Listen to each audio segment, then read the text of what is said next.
돈을 좀 많이 벌었습니다. 감사할 수 있나요? 예, 감사할 수 있습니다. 하지만 돈을 많이 잃었습니다. 심지어는 사기꾼한테 재산 절반을 뜯겼습니다. 감사할 수 있나요? 쉽지 않은 것 같아요. 죽을 병이 살아났습니다. 감사할 수 있죠. 하지만 죽을 병이 걸려서 오늘 내일 합니다. 감사할 수 있을까요?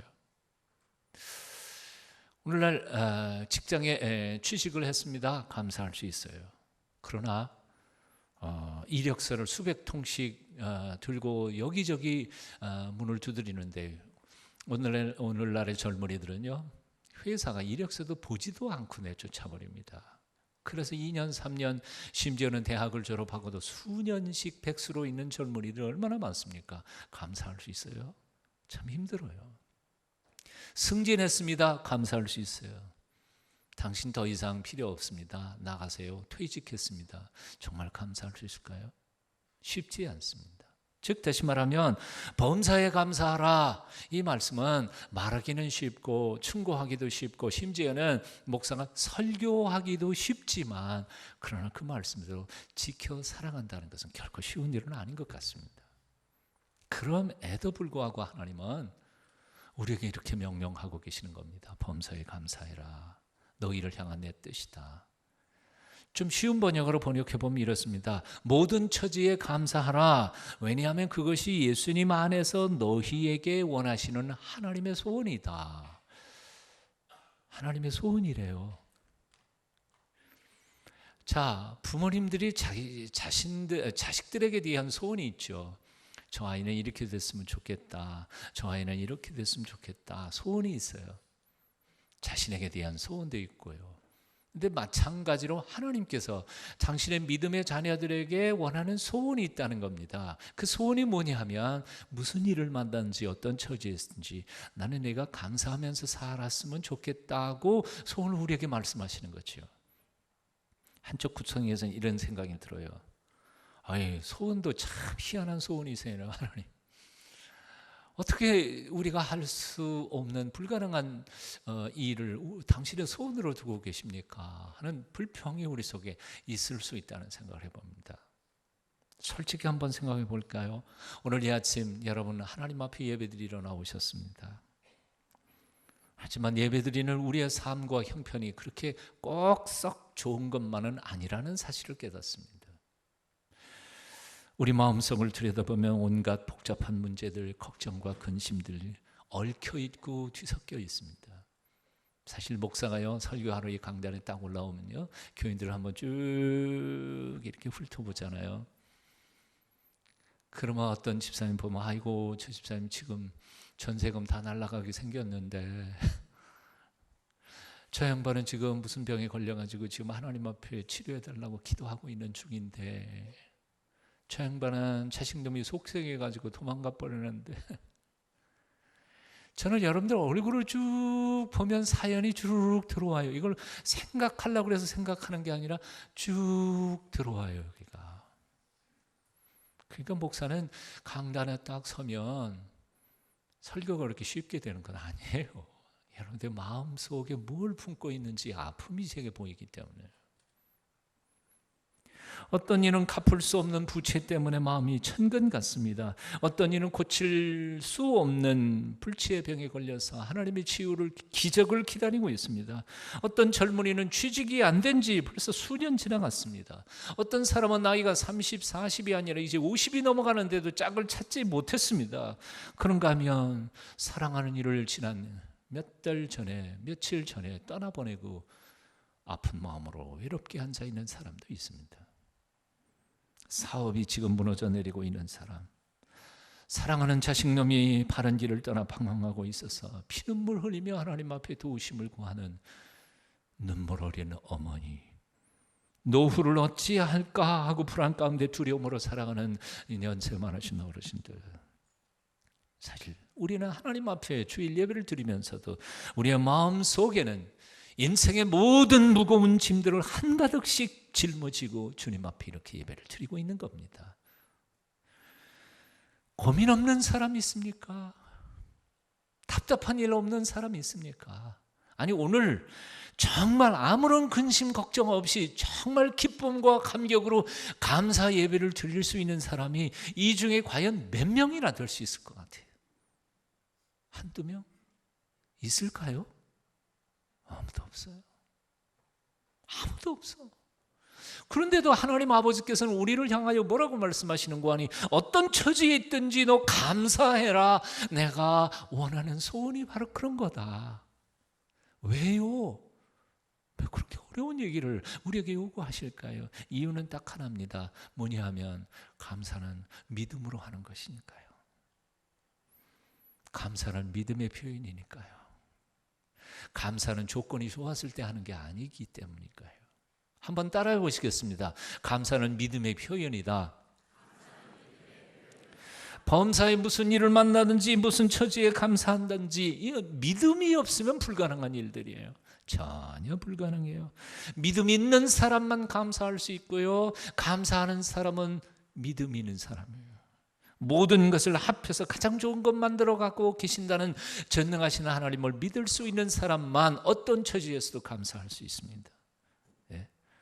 지금 찢어지게 가난하고 정말 가슴이 터지도록 고통스럽고 어려운 중에도 하나님이 이것을 이유 없이 내게 주실 일은 없다. 하나님의 섭리가 반드시 이것을 합해서 좋은 결과를 만들어 가실 하나님의 섭리가 지금도 내 속에서 이루어 가고 있다는 사실을 믿는 사람만 감사할 수 있다는 거죠.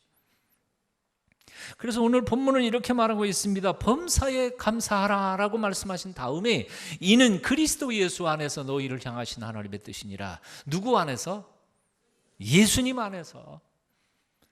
즉 예수님 안에서만 그게 가능한 거예요. 예수님 안에 있는 사람은 범사에 감사할 수 있어요. 그러나 예수 밖에 있는 사람은 그건 전혀 불가능한 얘기예요. 심지어 골로새서 3장 17절에 보면 이런 말씀도 있어요.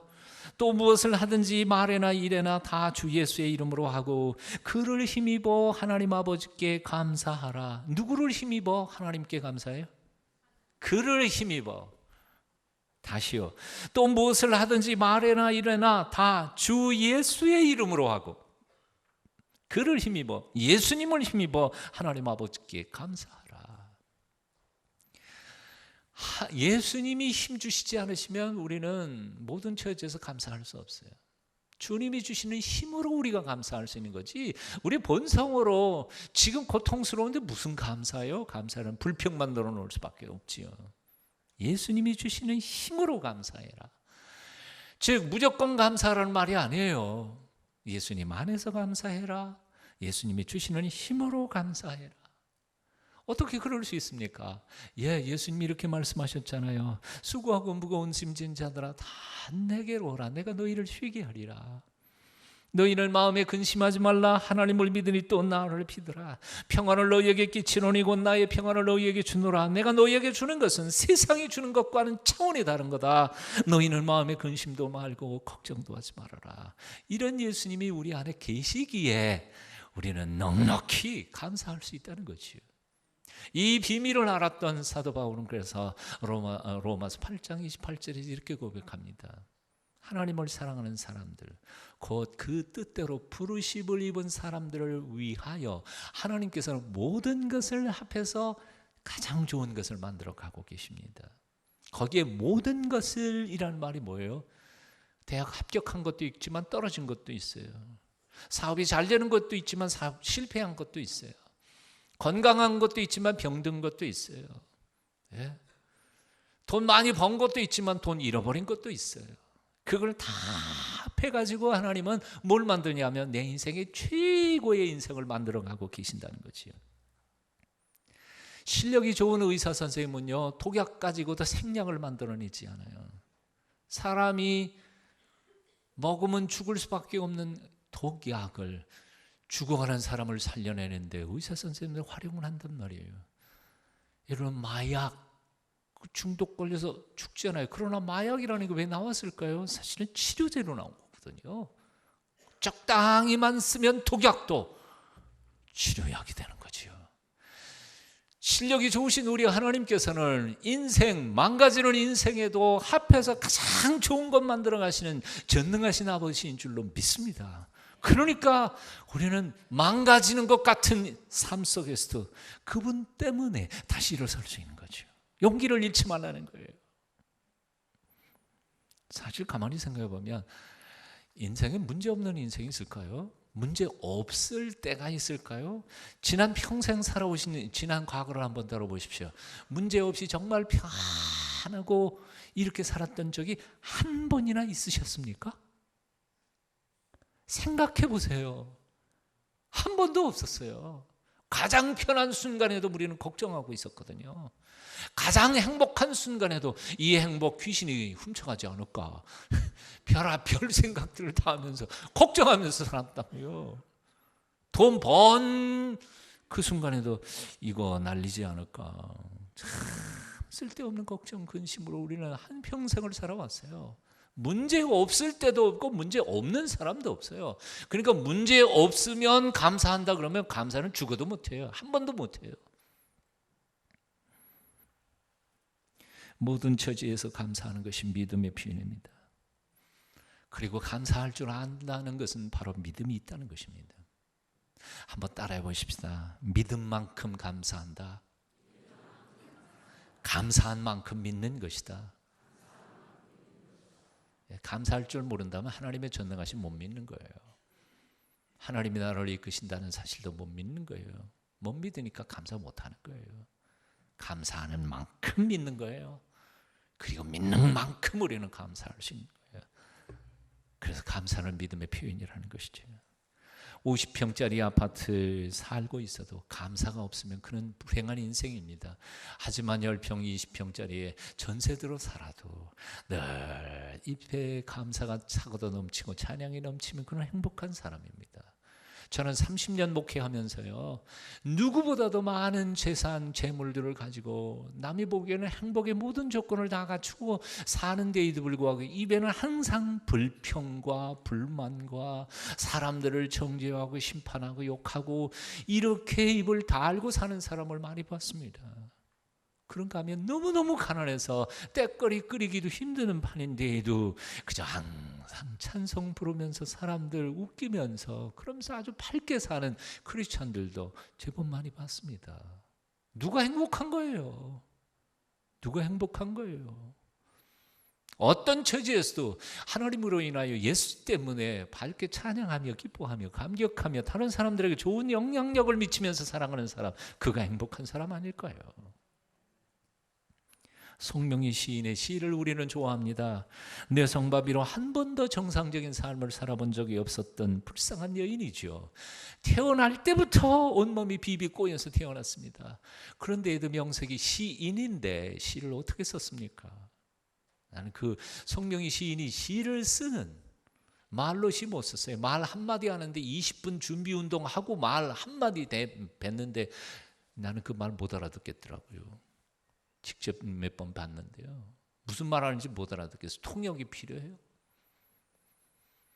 그러니까 시를 쓰는데 어떻게 씁니까? 양 다리가 다 비틀어졌으니까 맨 바닥에다가 양 발로 종이를 이렇게 지탱하고 발가락 사이, 두 발 사이로 가랑이로 이렇게 비틀어진 손에다가 손가락에 열편을 해가지고 한자 쓰는데 몇 분 걸리는지 몰라요.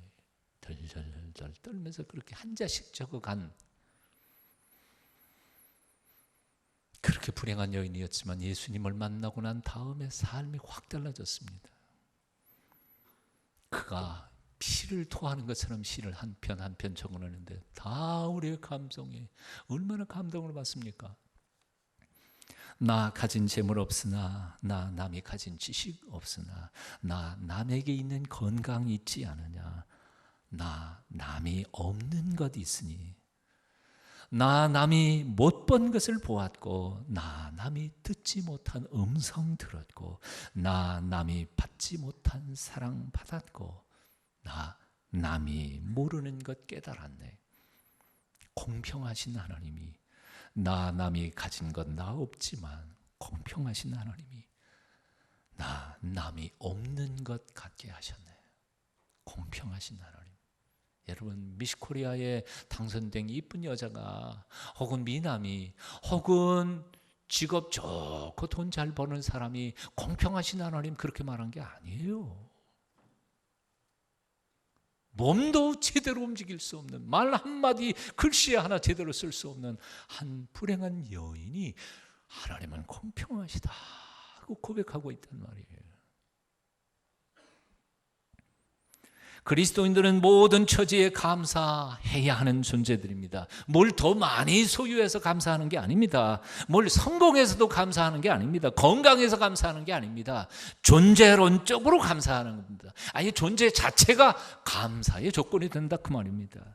즉 다시 말하면 살아있다는 그 사실 자체가 감사이고, 이토록 이기적이고 죄투성인 죽어마땅한 죄인을 위하여 하나님께서 하나밖에 없는 외아들 예수 그리스도를 십자가에 못 박아 죽이시고 그 핏값으로 나를 살려 당신의 아들과 딸 삼아주셨다는 게 감사이고, 지난 몇 개월 동안에, 지난 1년 동안에 살아온 것도 나 자신 가만히 돌아보면 게을렀고 형편없는 데에도 불구하고 나를 마다하지 않고 나를 써주시는 그 하나님이 감사하고, 수많은 사건들과 불행한 일들이 벌어지는 데에도 그 속에서 나를 이렇게 보호해 주시고 지켜주시고, 오늘도 추수감사주일날 하나님 앞에 예배할 수 있도록 여기 인도해 주신 그 하나님이 감사한 거 아니에요?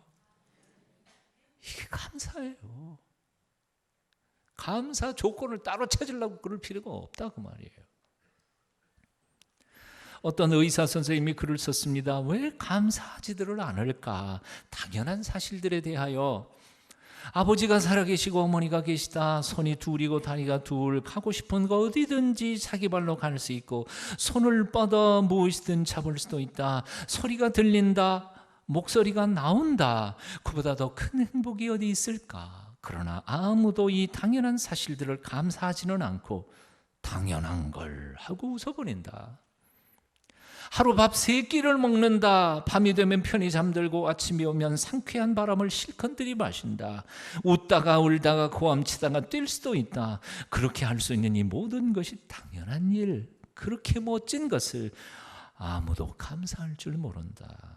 감사할 줄 아는 사람은 오직 그것 중에 일부를 잃어버린 사람뿐이다. 마지막 문장이 감동적이지 않아요?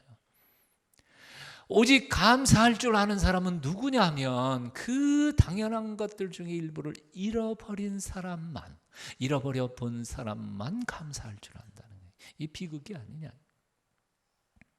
손가락 하나라도 잃어버렸던 사람, 손가락이 얼마나 소중한지를 몰라요. 그런 사람만이 감사할 줄 안다. 우리 집사님이 여기 와 있나 모르겠네. 중국에 출장 갔다가 잘렸어요. 손가락 3개가 잘렸어. 우리 집사님 중에 한 분이. 소금물에다 담가가지고 와가지고 여기 한국에서 수술을 했어요. 붙었어. 그렇지만 아직까지도 온전히 움직이질 못해요. 재활교육을 하는데 움직여지지 않는 손가락을 그게 얼마나 힘들어요. 굳어버린 걸 움직이는 게. 손가락이 이렇게 움직인다는 이 사실이 얼마나 감사한지 아세요? 네? 이게 얼마나 감사한 일인데. 발 한 짝이라도 잃어버린 사람이 2 다리로 마음껏 걸어갈 수 있는 게 얼마나 감사한지를 그제서야 안다니까요. 재물을 잃어버린 사람, 건강을 잃어버린 후에야 하나님이 내게 건강 주셨을 때, 내게 돈 주셨을 때 내가 그렇게 살지 말걸, 그때의 후회하면 이미 늦어버린 거 아니에요. 지금 감사하세요. 있는 것에 족한 줄 알고요. 하박국 선지자는 이렇게 고백합니다. 비록 무화과 나무가 무성치 못하며 포도나무에 열매가 없으며 감람나무에 소출이 없으며 밭에 식물이 없으며 우리의 양이 없으며 외양간에 소가 없을지라도. 뭐가 있단 말이에요? 아무것도 없단 말이에요. 아무것도 없단 말이에요. 밖에도 없고 안에도 없고 외양간에도 없고 집안에도 없고 방에도 없고 아무것도 없단 말이에요. 그럼에도 불구하고 18절에 보면 나는 여호와를 인하여 즐거워하며 나의 구원의 하나님을 인하여 기뻐하리로다. 하나님 때문에 기뻐하겠다는 거예요. 주 여호와는 나의 힘이시라. 하박국이 뭐라 그래요? 돈이 나의 힘이라고 말하지 않아요. 내 명예와 인기가 내 힘이라고 말하지 않아요. 내 건강이 내 힘이라고 말하지 않아요. 하나님이 나의 힘이라. 그러니 아무것도 없어도 하나님만 계시면 난 힘 있는 사람이야. 주 여호와는 나의 힘이시라. 나의 발을 사슴과 같게 하사 나로 나의 높은 곳에 다니게 하시리라. 편지 하나 읽어드리겠습니다. 우리는 출발부터 도착까지 상상외의 노도 광풍과 침몰의 위기로 시달려야 했습니다. 설상가상으로 처음 항해의 출발이 결격 사유로 인해서 지연된 탓에 항해 중에 비축했던 양식은 거의 전부를 소모했습니다. 우리가 항해를 시작했을 때에는 여름이 아닌 9월이었으며 따라서 초가을에 성난 파도와 싸워야만 했습니다. 모두 102명이 출발을 했습니다. 그러나 기대하지 않았던 살인적인 괴혈병에 시달려야 했고 또 여러 사람들이 이미 벌써 죽어 바다에 장사 지내야만 하는 그런 사고가 뒤따랐습니다. 이 편지는 유명한 아메리카 신대륙 꿈을 안고 떠나던 메이플라워 배에 탐색했던 사람 중에 한 사람이었던 엘리자베스 힙킨스라고 하는 한 자매가 영국에 있는 친정어머니에게 보낸 편지의 한 구절이에요. 조금 이따가 끝부분을 또 읽어드리겠지만 이 얘기를 조금 해드리고 싶어요. 항해 출범한 지 2달이 지나서 식량은 거의 소진되어 가고 있었습니다. 앞으로도 얼마나 더 가야 될지 몰라서 지도자 중에 한 사람이 일어서서 이렇게 말했습니다. 우리가 식량을 아끼는 뜻에서 금식 기도의 날을 정합시다. 그랬더니 옆에 있던 사람이 그 굶는 거에 대해서는 식량을 아끼지 않은 데 대해서는 동의하지만 그래도 금식 기도에 아마 한국말로 해서는 금식 기도였겠지. 금식이 아니고 그 좀 어감이 좀 그렇다. 감사의 날 그래가지고 금식합시다. 그래서 뭐가 감사하냐? 감사가. 그랬더니 그가 이렇게 표현했습니다. 감사하지 않으십니까? 우리는 신대륙에 거의 왔다고 생각합니다. 그리고 우리 중에 대부분은 그래도 아직도 건강하고 살아있지 않습니까? 그리고 우리 마음속에는 여전히 신대륙에 대한 그리움과 꿈이 있지 않습니까? 얼마나 감사한 일입니까? 그래서 다 동의를 해서 감사의 날을 정해놓고 그날 금식한 겁니다. 감사 예배 드리고 그리고 금식 하루에 놀라운 것은 그날 이후 닷새 만에 1620년 12월 21일에 그들은 미국 프리머스 항구에 도착하게 됩니다. 도착을 했지만 그들 대부분들이 도시인의 지식인들, 도시에서 살고 있던 지식인들이기 때문에 아무도 노동도 해본 적이 없고 농사를 지어본 적도 없습니다. 게다가 추운 겨울에 도착했기 때문에 수많은 사람이 추위를 견디지 못하고 배고픔과 전염병에 싸우다가 그 겨울에 절반이 죽습니다. 절반이요, 한두 명이 아니고. 그 다음 새해 봄에 한 사람의 인디언이 찾아와서 그들에게 농사 짓는 법을 가르쳐 줍니다. 그래서 열심히 그들이 농사를 지었습니다. 한 해 동안 하나님이 풍성한 곡식을 주셨습니다. 너무 고맙고 감사해서 그 인디안 주장인 메소이트라고 하는 인디안 주장과 자기들을 도와주었던 인디안들 90명을 초청을 해가지고 감사 예배를 드립니다. 이것이 역사상 최초의 추수감사 예배였습니다.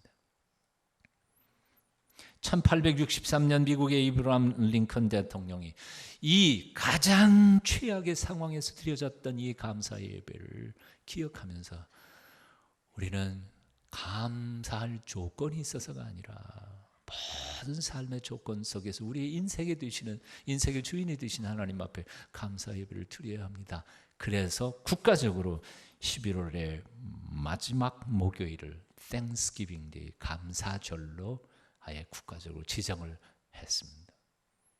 다시 말하면 추수감사주일은요, 뭐가 많이 얻어서 감사하는 절기 아니었습니다.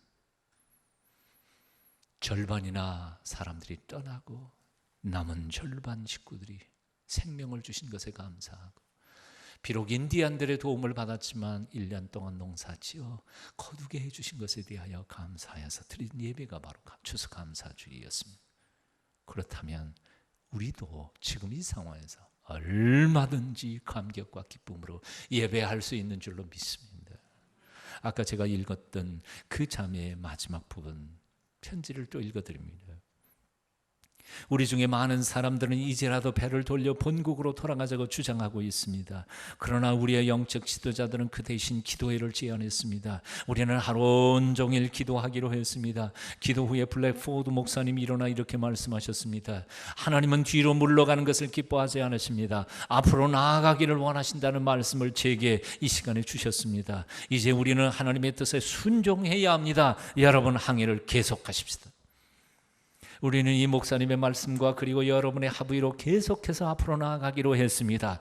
바다는 여전히 흉흉했습니다. 칠흑 같은 어두운 빙하의 강추위, 풍기는 악취, 굶주림은 여전했습니다. 이제는 더 이상 견딜 수 없다고 모든 사람이 포기할 그 무렵 11월 9일 이른 아침 항해 65일이 되는 날 갑자기 누군가 소리치기 시작했습니다. 육지다, 육지다. 그것은 사실이었습니다. 우리는 드디어 신대륙에 도착한 것입니다. 선원들 그리고 또 우리 믿는 믿음의 식구들은 함께 올려 자녀들과 함께 갑판에 나아가 무릎을 꿇었습니다. 우리는 감사와 감격의 기도를 드렸습니다. 브라우스트 목사님은 시편 100편을 읽어주고 주 앞에 기도하고 찬양을 함께 했습니다. 사랑하는 어머니, 우리는 이제 곧 신세계에 도착할 것입니다. 앞으로 무슨 일이 일어날지 모르겠습니다. 그러나 우리가 아는 한 가지는 우리의 미래가 있는 그곳에 우리도 거기 있을 것이라는 사실입니다. 얼마나 멋진 문장인지 몰라요. 우리의 미래가 있는 그곳에 우리도 거기 있을 것입니다. 우리나라 5,000년 역사를 자랑하죠. 미국은 300~400명밖에 안 됐습니다. 근데 그 신생국가가 온 세계를 쥐고 있습니다. 왜요?